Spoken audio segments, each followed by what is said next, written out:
자, 그런가 하면 명태균 씨의 새로운 녹취가 공개됐습니다. 함께 보시죠.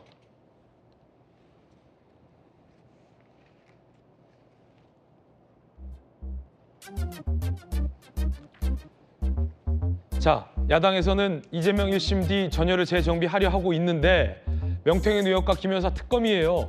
그런데 늘상 문제를 제기해 오던 것이어서 이것이 새로운 전열 재정비의 동기가 될지에 대해서도 야당 내부에서도 이견이 있습니다. 명태균 녹취록 한번 들어보시죠. 양 박사, 우리 마누라하고 장모한테 전화하지 마. 장모님 전화번호 모르는데 그 다음날 미안하다고 전화. 그 가면은 있어요 식당에 아크로버스타. 윤석열이 없을 때 서울 가서 지마두라고 놀고 앉아있지. 윤현이 비서실장 안 돼요. 내가 했죠. 윤한홍이가 비서실장에 나가서 사모님. 윤한홍이는 훌륭한 사람입니다. 서울대를 나왔고 인사비서관하고 서울시에 있었고 경남도에 있었고 그렇게 훌륭하신 분을 어떻게 그 선거판에 저 비서실장을 씁니까? 귀한 그릇은 귀한 손님한테 써야 됩니다. 안 돼요. 바로 신랑 전화해갖고 내가 윤한홍 의원한테 안 된다 했으니까 당신 그래 알아. 윤한홍이를 비서실장 안 치려고 온 게 누구냐? 장재원 권성동. 자, 뭐 거침없습니다. 이양수 의원님, 윤한홍이는 비서실장 안 돼요. 장재원, 권성동이가 안 치려고 했다. 캠프 때 계셨고요. 핵심 역할 맡으셨어요. 네. 윤한홍 의원은 후보 비서실장 안 됐어요. 네. 이 지금 명태균 씨가 얘기하는 게 다 뭡니까? 좀 맞지 않는 얘기 같은데 원래 그 후보 비서실장은 장재원 의원이 하기로 했었어요. 네. 제가 이제 수석 대변이라고 저 장재원 의원이 그거를 하기로 했고 사무총장을 권성동 의원이 이렇게 하고 있었고 그랬는데 장재원 의원을 그 김종인 그 선대위원장께서 극구 안 된다고 하셨거든요. 그래서 그 거기를 앉히지 못해서 여러 가지 카드가 이제 검토된 것은 사실이지만 윤한홍 의원이 비서실장으로 검토된 바는 사실 없습니다. 본인이 고사를 해가지고요. 그래서 거기에 이제 윤한홍 의원이 누구를 추천했냐면은 그 저 거제의 그 근데 갑자기 이름이 기억 안 나는데 서 의원님을 하여튼 저 초선 의원인데 비서실장으로 추천을 해서 지금 비서실장이 됐죠. 그래서 저기 맥락하고는 전혀 지금 다르게 이루어진 일이라 그냥 본인이 그렇게 생각하고 있나 보다. 이제 뭐 이 정도 수준이지 캠프 내 상황은 전혀 달랐습니다. 윤한홍 의원이 그럼 비서실장으로 언급이 됐던 건 팩트군요. 언급이 된 적이 없어요. 본인이 고사를 했고. 그러니까 고사했다는 건 그리고 이제 누군가가 윤한홍 의원을 비서실장으로 추천했다는 거잖아요. 누가 그러니까 이제 그때 이제 당 내에서 서로 이렇게 할 때 비서실장은 장재원 의원이 한다라고 네. 했었기 때문에 뭐 누구 다른 사람 이름이 거론이 안 됐었습니다. 윤한홍 의원이 거론된 적이 없다. 예. 그러다가 이제 김종인 위원장이 계속 안 된다 그러니까 공석으로 오래 놔둘 수가 없으니까 그 윤한홍 의원이 서일준 의원을 추천을 했어요.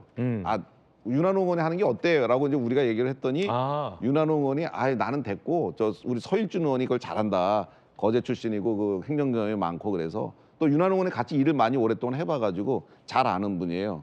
그래서 그 서일준 의원이 그때 비서실장을 맡게 됐죠. 그럼 명태균 씨가 하는 얘기는 전혀 앞뒤가 안 맞는 얘기라서 그래서 제가 왜 저런 얘기를 했지? 왜 본인이 임명을 막았다고 그러는데 막을 수 있는 위치인지 그리고 윤한홍 의원이 비서실장을 하고 싶다고 의견 개진을 하거나 아니면 주변에서 추천을 열심히 했을 경우에 그게 갑자기 드랍이 됐다면은 그게 막은 게 맞는데 그 뭐 그런 적이 없었거든요.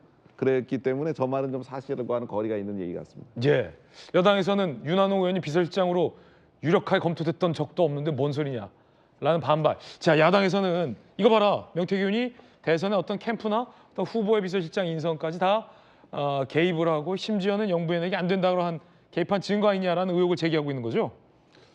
그러니까 이 명태균 씨 말에 100%를 저는 신뢰하지는 않습니다. 예. 과장도 있겠죠. 그리고 영향력을 과시하긴 허세도 있겠죠. 근데 적어도 김건희 여사와 관련이 돼서 그 위세를 이용해서 어떤 영향력을 끼치고 관여했던 것은 분명해 보입니다. 이 부분도 이제 다른 증거를 통해서 확인돼야 되겠지만 다른 사례를 볼 필요도 없이 김영선 의원의 공천 과정을 보면 정확하게 드러납니다. 5월 2일부터 5월 9일 그리고까지의 그 공개된 녹취록과 관련된 진술들 내용을 보면 최초의 그 경선 없이 전략 공천이 확정됐다는 최초 얘기가 나왔던 통화 내용이 있었던 5월 2일부터 5월 9일까지 과정 그중에 나왔던 윤석열 대통령의 육성 녹취까지 다 종합해 보면 명태균 씨가 얘기했던 내용들이 객관적 사실과 정황에 딱 들어맞아 버렸거든요. 김건희 여사의 공천 개입 의혹이 상당히 개연성을 갖는 사실관계로 지금 어느 정도 이제 확인이 되고 있는 상황입니다. 지금 그렇다면 이 얘기도 단순하게 과장과 허세로만 볼 수 있겠느냐. 비서실장 임명 과정에서 이 얘기도 매우 구체적입니다. 그냥 내가 비서실장 누구 꽂아 넣었어.